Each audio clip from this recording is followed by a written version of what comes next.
everyone, this is Cyber Eric with another gameplay breakdown video. This is for Super Meatboy 3D. I'll go over some of the gameplay aspects, how the game plays, etc, etc. And obviously it stars Meatboy, famously for their previous 2D game. But with that, I would like to please ask everybody to like and subscribe. It helps the channel out. So what is Super Meatboy 3D? OSC 3D is in the name. It's Super Meatboy, the classic 2D challenge platformer, but this time in 3D. Right, when you go back behind things, you'll see your platform. For the most part, it's in 3D as you see here. You can control it. Think of it like the camera, similar to like a Super Mario 3D Odyssey or something like that. But basically, you can press A to jump, for example. I'm going to show the very basics gameplay aspects so you can kind of see it. It's a pretty simple game to understand. And you usually have different levels. When you reach a level and you reach your, I guess, lady friend that you're trying to rescue, basically go on to the next level. Another thing that you can do is press right trigger. At least I'm playing here on an Xbox controller. I'm playing right trigger to sprint. And you can obviously press A to bounce off walls. Very classic Super Meat Boy mechanic. And again, there's a very famous 2D platforming game related to that. You can also press X to dash. Particularly for this kind of things here, and I'm just showing you here basically how it does, where it's like you can bounce multiple times off the same wall. You can dash to kind of break some of those little platforming things, and it's basically, you're basically gonna have all these different levels, platforming puzzles to kind of basically get through. You can also leave the A button pressed to wall run for Super Meatboy, and you can see he basically leaves the trail of like blood in the background here, because it's obviously made of meat, and that's basically the mechanics of the game, and you're gonna be running around playing things.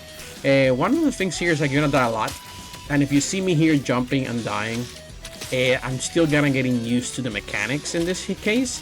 And if you think that that's clearly easy, obviously you will get better. The acceleration or deceleration of the character can be tricky, and you'll get used to it. I'm assuming speedrunners will basically run through this, but for example, here I'm diving, I just cannot slow down fast enough to kind of catch that jump. And obviously, I went through this after a couple of tries. You get to try it. And that's basically the concept of Meat Boy games. I guess Super Meat Boy here in the 3D one. You're gonna be running around. You're gonna be dying, and you're gonna be figuring out how fast or how slow I need to pick up the pace to get through the level. And you see I'm doing the wall run in there, and then I'm basically jumping around. I'm timing the blades here, and basically I have this thing roll down. And I'm rolling again. You can wall and bounce again on the same wall, so feel free to do that until you get to the end. There you go.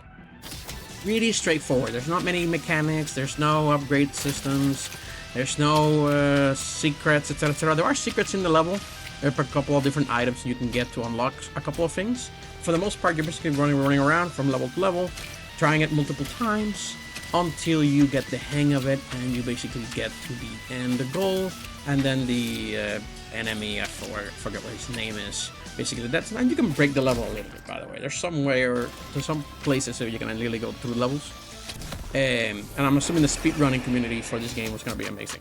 But basically, when you finish a level, you get this little finish level mechanic, and you will be able to see all these little bouncing Meat Boys, which is basically a replay of all your runs, which is kind of cool because it lets you see how many times you died in this particular segment versus other segments.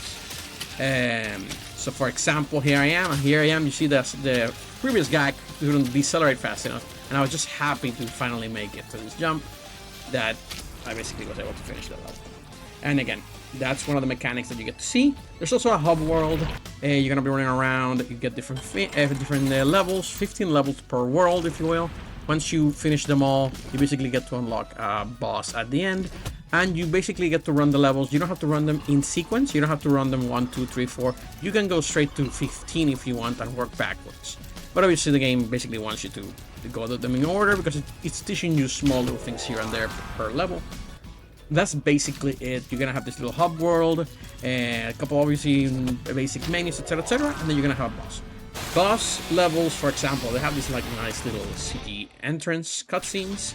And they're gonna basically be having a sequence where sometimes you basically can't go as fast as you want. So for example, here I am accelerating, and yeah. So the game kind of wants you to play them in a particular way. They are boss levels, so they kind of show them off. And you're basically gonna be running and learning the patterns until you get it right the final time.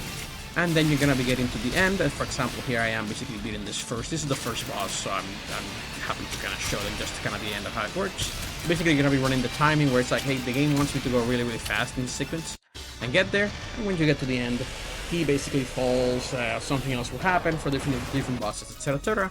And you get to defeat them. And you basically get to go to the different levels. You also get to unlock characters, skins, particularly if you unlock those little hidden things in the levels. There's a bunch of different indie characters you'll find here, etc., etc., and other Meatboy characters. So you can change that if you want, for example. Here's the main menu, just to show it, but basically, that's what Super Meatboy 3D is. This is a pretty straightforward video because I basically want to show the gameplay, and there's really not much in terms of secrets. You're basically running around in a nice 3D platformer.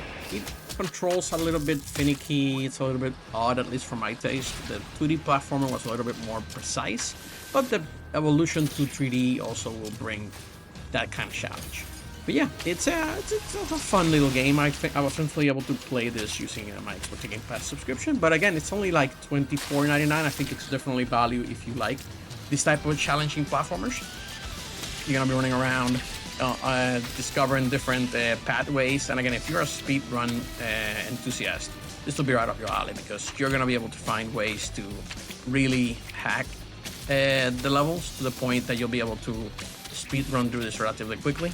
And I would love to see what the community kind of comes up with in terms of like how quickly they can speedrun through this game.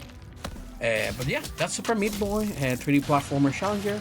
And nothing much more to see in terms of gameplay breakdown, other additional levels. So with that, I would like to thank everybody for watching this video. It is appreciated. This is Cyber Eric Gaming. Please like, leave a comment if you have any, and subscribe. It is appreciated and it helps the channel out. And with that, that is all for today. And have a good one, everyone.